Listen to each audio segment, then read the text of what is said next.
What is up, everybody? Welcome back to the Crew 2, and in this video I'm going to take a look at the Indian FTR 1200S. So I would say this is probably going to be like the last vehicle we're going to get in this episode. I don't really consider the Lamborghini Performante a new vehicle, but then again, I know a lot of people really do love that car. But nonetheless though, the Indian FTR is actually a really cool looking bike, and I would say most players already own this bike because you kind of had to get it to actually do the summit and all that. But luckily this thing does look pretty awesome. I would say for like a motorcycle standpoint, I think the FTR is a really good looking bike. Not only that though, you can also customize this bike a good amount as well. So let's jump right into that now. So here's the front lights for it. Looks like carbon fiber. Then we have that one with like the front windshield. I kind of like how that one looks. Plus the headlight on these Indians look really cool. Then the fourth one, we're going to have this really big one, which obviously if you guys did want to use this bike for touring, if you were planning on traveling a lot on this bike, I would definitely say this windshield is going to be your best bet. This is also coming from someone who actually does ride naked bikes in real life as well, so my goodness, when you're on that thing, it's basically like getting destroyed by the wind the entire time. But for me, I'm probably going to use this one. Let's move over to the next thing is going to be the front fenders now. So I also really have to respect the detail of the bike as well. Like you can actually see the detail of the engine. For me, I'm probably going to end up going with the carbon fiber fender on here. I think that one looks pretty dope. We also are going to have this one as well, which I'm not really sure what the material on that actually is. I don't think that's carbon. Kind of looks like a metal mesh thing. I really don't know, but let me know in the comments below. Then obviously on the main part of the fender, I would say that's like a stainless steel type of color there. Moving over to the next thing though is going to be this type of fender, which honestly does look kind of cool, but for me, I wouldn't say it's going to fit this style of bike, at least for what I would do with it. And then moving right over to the seats now. So this one is going to be basically the stock one. Then after that, we're going to have a carbon fiber, which I would say that looks awesome on here. I also like how the back piece is covered there for the back seat. For me, I'm probably going to go with this one though, because I like how the seat looks with the lettering of the FTR. I think that looks really nice on there. Here's the other one after that, which adds like a racing style of plate to the side of it, which I can definitely see these bikes being used for that. Then moving over to the last one is going to be like, I guess like a leather type of seat for that. I have seen that on some BMW bikes as well. It definitely does make them look pretty nice. But moving over to the next part is going to be the fairing. So here's the stock one here. Then we have a carbon fiber with like that weird like hexagon type of stuff there, and or like squares. Kind of see it there on that piece as well. Then we have like an aluminum side piece, which I would say if you guys were putting something like this on the bike, it might not be a bad idea. I would say that because this bike is obviously going to be pretty heavy, so having something like this on the bike would basically act as like a frame slider. So if you were to drop this thing, at least you're not going to completely destroy it. But moving over to the next thing is going to be the swing arm. So that's the stock one. Then we have a carbon fiber. That one looks pretty dope. Let's add that to it. Then we have another one. I think that's the same thing. Basically, it looks like a little bit of different material on there, but it looks like the exact same thing. Moving over to the mirrors, though, I was kind of disappointed in this. I was kind of hoping you could add like side ones to like the sides of the handlebars, but it looks like, guys, you can basically make it carbon, so I guess we'll do that to it. Then moving over to the final part is going to be the exhaust. So I'm sure everybody will agree on motorcycles. Exhausts have gotten insanely ugly over the years, mainly because of the emissions and stuff. So it basically looks like a lot of the bikes have a big traffic cone sticking out of the back of them. It does honestly look kind of hilarious.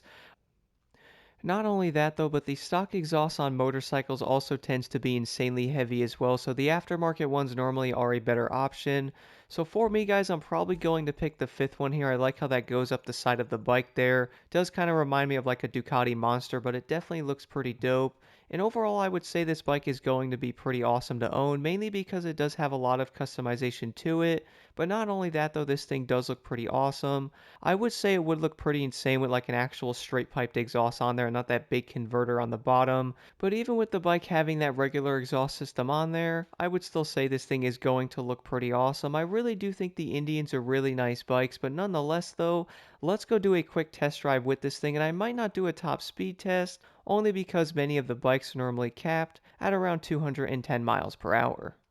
And now moving over to the outside look of the Indian FTR, I really do feel like a lot of players are going to like the bikes on the Crew 2. I mean, the fact that we're going to get the newer bikes like this in the game I think is pretty awesome. To be honest guys, I would say many of the bikes in the game are most likely going to be made for like cruising around. I don't really think players are going to be running these street bikes, at least for racing at the moment, only because of the way these bikes are capped at their speed. But here's the first person view. Now, I was trying to move the analog stick down a little bit similar to what you can do in the cars, but for some odd reason that's not actually working. But at least we're going to have some type of detail on the screen, so obviously the RPM reader is going to work. There's going to be a gear indicator there and also like the speed you guys are going. So if you do want to ride in first person and or cruise around, at least this thing's going to have a little bit of detail.